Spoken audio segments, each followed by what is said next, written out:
حنین ایک وادی کا نام ہے جو شہر طائف سے شمال مشرق کی جانب تقریباً 40 میل کے فاصلے پر جبل اطاس میں واقع ہے۔ یہاں پر ایک مشہور و معروف جنگجو قبیلہ حوازن آباد تھا جس کی بہت سی شاخیں ہر طرف پھیلی ہوئی تھی۔ یہ قبیلہ تیر اندازی میں بڑی مہارت رکھتا تھا۔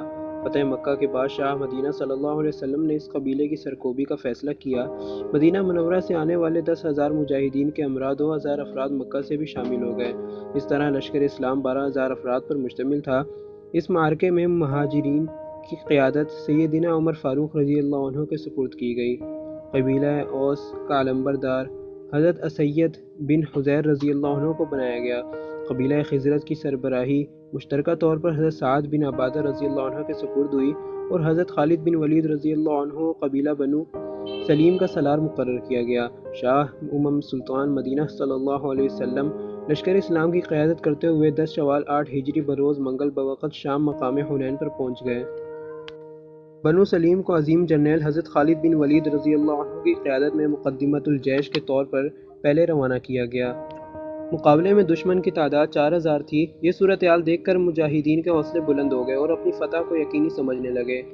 تائید ایزدی اور نصرت الہی کی بجائے افرادی قوت کی بنا پر حصول فتح کا خیال ان کے نہاں خانہ دل میں سما گیا۔ اللہ سبحانہ وتعالیٰ کو یہ انداز پسند نہ آیا جس کی وجہ سے لشکر اسلام کو پہلے مرحلے پر پریشانی کا سامنا کرنا پڑا۔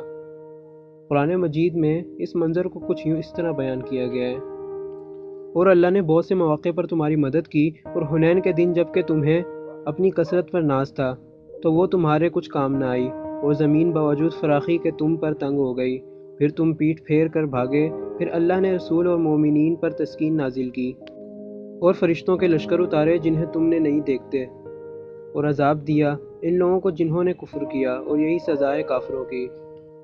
قبیلہ حوازن اور قبیلہ بنو ثقیف کے تجربے کار جنگجو گھات لگائے اپنی کمین گاہوں پر بیٹھے ہوئے تھے۔ جو ہی حضرت خالد بن ولید رضی اللہ عنہ اراول دستے کو لے کر آگے بڑھے دشمن کی زد میں آئے تو مد مقابل نے مجاہدین پر تیروں کی بچھاڑ کر دی جس سے ان کے پاؤں اکھڑ گئے۔ دشمن نے موقع غنیمت جانتے ہوئے ایک اور زوردار حملہ کیا جس سے پورے لشکر اسلام میں بھگدڑ مچ گئی۔ اونٹ اور گھوڑے اپنے سواروں سمیت جدھر منہ ہوا سرپٹ دوڑ نکلے۔ شاہ مدینہ صلی اللہ علیہ وسلم کے ہمراہ صرف چند مجاہدین میدان میں باقی رہ گئے، لیکن آپ عزم و استقلال کا بھرپور مظاہرہ کرتے ہوئے بآواز بلند پکارنے لگے: میں اللہ کا نبی ہوں، اس میں کوئی شک نہیں، میں عبد المطلب کا فرزند ہوں۔ چشم بینا سے دیکھ لو، میں میدان میں ڈٹا ہوا ہوں، بھاگنے والا نہیں۔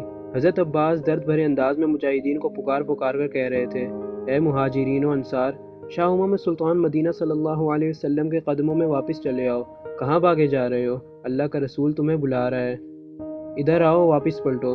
حضرت عباس رضی اللہ عنہ کی گرجدار آواز سن کر مجاہدین واپس پلٹے اور والہانہ انداز میں لبیک یا رسول اللہ کا نعرہ مستانہ لگاتے ہوئے رسول اقدس صلی اللہ علیہ وسلم کے پاس حاضر ہوئے۔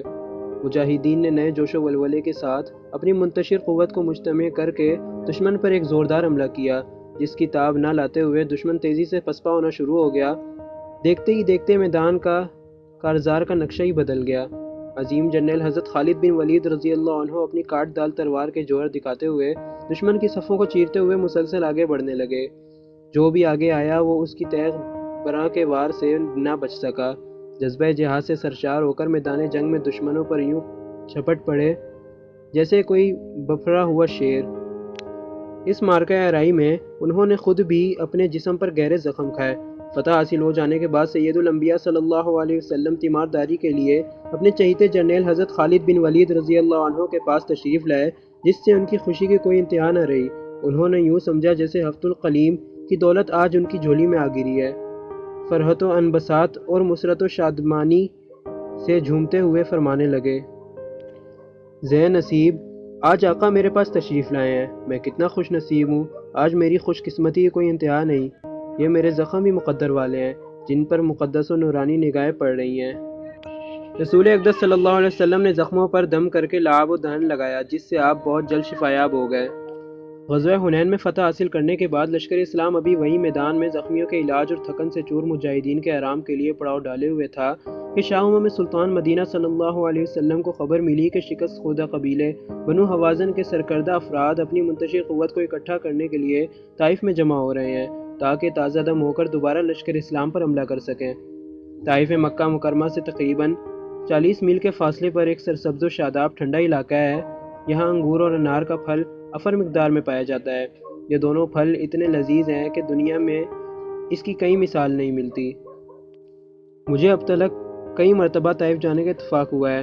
اس شہر کی ٹھنڈی ہوا، دل فریب نظارے، دلکش فضا، پرکشش ماحول، ٹھنڈے میٹھے پانی کے چشمے، لذیذ ترین انگور اور انار سے کئی مرتبہ لطف اندوز ہونے کا موقع میسر آیا۔ یہ وہی طائف ہے جہاں رسول اقدس صلی اللہ علیہ وسلم مکی دور میں دعوت و ارشاد کے کام میں ہمتاً مصروف رہے۔ یہ وہی طائف ہے جہاں تبلیغ اسلام کی بنا پر آپ کے جسم اطہر پر گہرے زخم لگائے گئے۔ یہ وہی طائف ہے جہاں کے اوباش نوجوانوں نے نوکیلے پتھروں سے آپ کے جسم کو لہولہان کر دیا تھا، جس سے آپ کے بدن میں نقاہت پیدا ہو گئی اور آپ سستانے کے لیے درخت کے سائے میں بیٹھنے پر مجبور ہو گئے۔ یہ دل آزار منظر دیکھ کر فرشتوں نے آپ سے اجازت طلب کی، آقا حکم ہو تو پوری بستی کو 2 پہاڑوں کے درمیان پیس کر رکھ دیں، لیکن رحمت للعالمین نے اس کی اجازت نہ دی۔ فرمایا، نہیں، میں ان کے تباہ و برباد ہونے کے حق میں نہیں ہوں۔ شاید اس کی نسل میں سے کوئی ہو جو دین اسلام سے آشنا ہو جائے۔ یہ رنگی دوران دیکھیے، زمانے کا انقلاب ملاحظہ کیجیے کہ طائف کی وادی میں زخموں سے چور ہونے والا ہادی برحق رحمت مجسم صلی اللہ علیہ وسلم بنو حوازن اور ان کے حلیف قبائل کو شوکت اسلام سے مرعوب کرنے کے لیے پورے جاہ و جلال کے ساتھ لشکر اسلام کی قیادت کرتے ہوئے طائف کی طرف روانہ ہوئے۔ حضرت خالد بن ولید رضی اللہ عنہ زخمی ہونے کے باوجود قبیلہ بنو سلیم کے سالار مقرر ہوئے۔ لشکر اسلام کی شان و شوکت اور جاہ و جلال کو دیکھیے، بنو حوازن اور بنو ثقیف قلعہ بند ہو گئے۔ مجاہدین نے قلعہ کا محاصرہ کر لیا۔ حضرت خالد بن ولید رضی اللہ عنہ جوش و ولولے اور جذبے جہاد سے سرشار ہو کر مسلسل بآواز بلند دشمن کو مقابلے میں آنے کی دعوت دینے لگے، لیکن کسی کو بھی ان کے مقابلے میں آنے کی جرأت نہ ہوئی، بلکہ انہوں نے پیغام بھیجا کہ ہم قلعے سے باہر قطعاً نہیں آئیں گے۔ ہمارے پاس خود نوش کا اتنا سامان موجود ہے کہ ہم 2 سال تک یہاں بخوبی گزارا کر سکتے ہیں۔ اس صورتحال کو دیکھ کر حضرت صدیق اکبر رضی اللہ عنہ نے محاصرہ ختم کرنے کا مشورہ دیا، جو رسول اقدس صلی اللہ علیہ وسلم کو پسند آیا۔ لہٰذا 18 روز کے بعد محاصرہ ختم کر دیا گیا، لیکن تھوڑے ہی عرصے کے بعد حوازن اور بنو ثقیف دونوں قبیلے دار اسلام میں داخل ہو گئے۔ اس معرکے میں حضرت خالد بن ولید رضی اللہ عنہ نے زخمی ہونے کے باوجود دشمن کو بار بار للکار کر اپنی جرأت و شجاعت اور جذبہ ایمانی کا ثبوت بام پہنچایا۔